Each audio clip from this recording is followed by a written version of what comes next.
Deion Sanders still has influence over Travis Hunter, and that's already bothering Liam Coen, head coach of the Jacksonville Jaguars.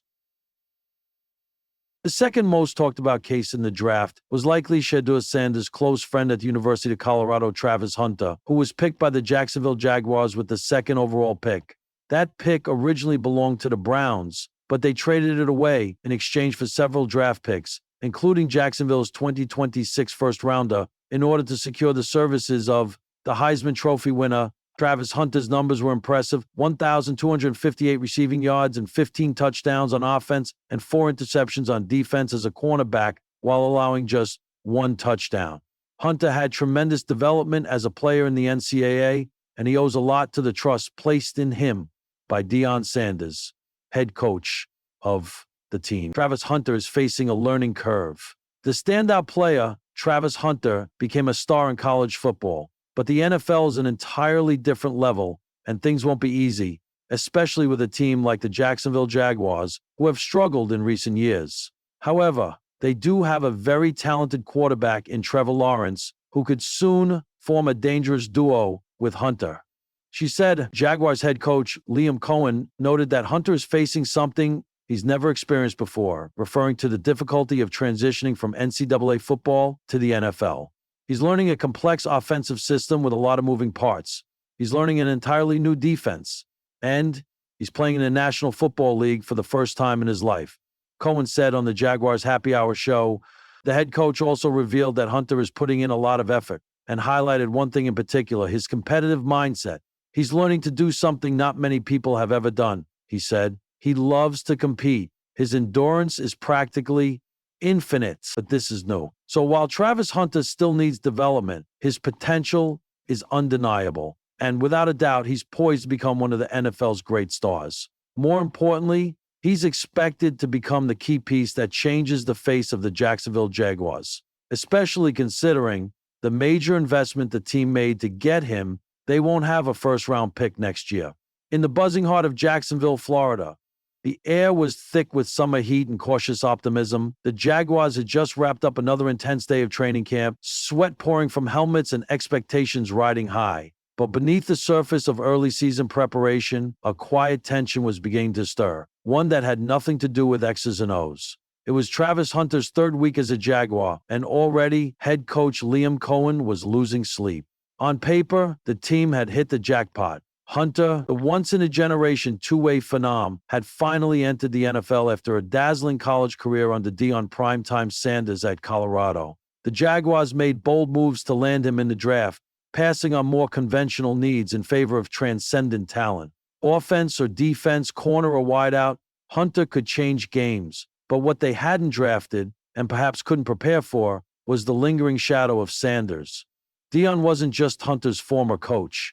He was a mentor, a father figure, a brand, a movement, and now he was a ghost in Jacksonville's locker room. It started subtly. A missed walkthrough here, a media appearance request declined there. Hunter wasn't disrespectful. If anything, he was polite, professional, and electric in practice. But his compass still pointed west, to Boulder, to the West Coast, to the city, where he would come home more often.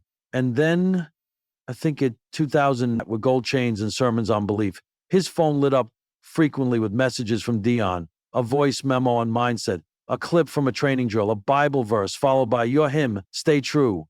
To Hunter, they were affirmations. To Coen, they were distractions.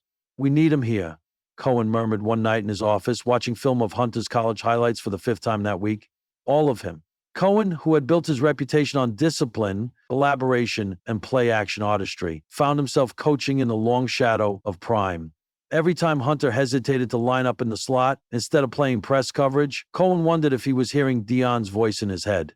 Every time the media brought up Coach Prime, the temperature in Cohen's chest ticked upward. "I'm not competing with another coach," he vented to his sister during a late meeting. "I'm trying to build a culture, not run a brand." Hunter wasn't trying to cause problems. He loved football. He respected Coen. But Deion Sanders had given him permission to be more than just a player. With Sanders, he wasn't told to fit a mold. He was the mold. "I'll never tell you to dim your light for anybody," Prime had said on camera. Hunter never forgot it.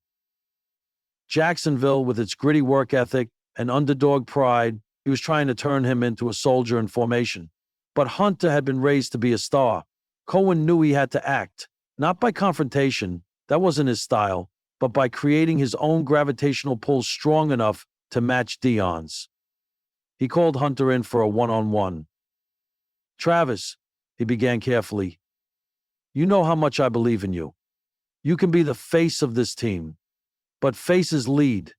They commit." Fully. Hunter leaned forward, elbows on his knees. "Coach, I am committed. I'm just trying to stay grounded. Stay me, Coach Primer. He keeps me level. I get that. I respect it." Coen nodded. "But here's the thing. You're not at Colorado anymore. This isn't college. This is a locker room full of grown men depending on you to be present every day, every snap. Your words carry weight. So do your silences." Hunter didn't speak right away. Then, "You think I'm still living in Boulder?" "I think you're still hearing his voice louder than mine," Coen admitted. "And I think that's holding you back from being who you can really be here." The words hung in the room. That night, Hunter sat in his apartment watching old highlights, not his own, but Deion's. Neon cleats, end zone dances, pick sixes, and primetime swagger. He admired him still, always would. But something had shifted. He pulled out his phone, stared at a new text from Sanders. Something about staying true, staying flashy. Then he looked around. No mountains, no snow, just humid air and a new city daring him to lead. He didn't reply.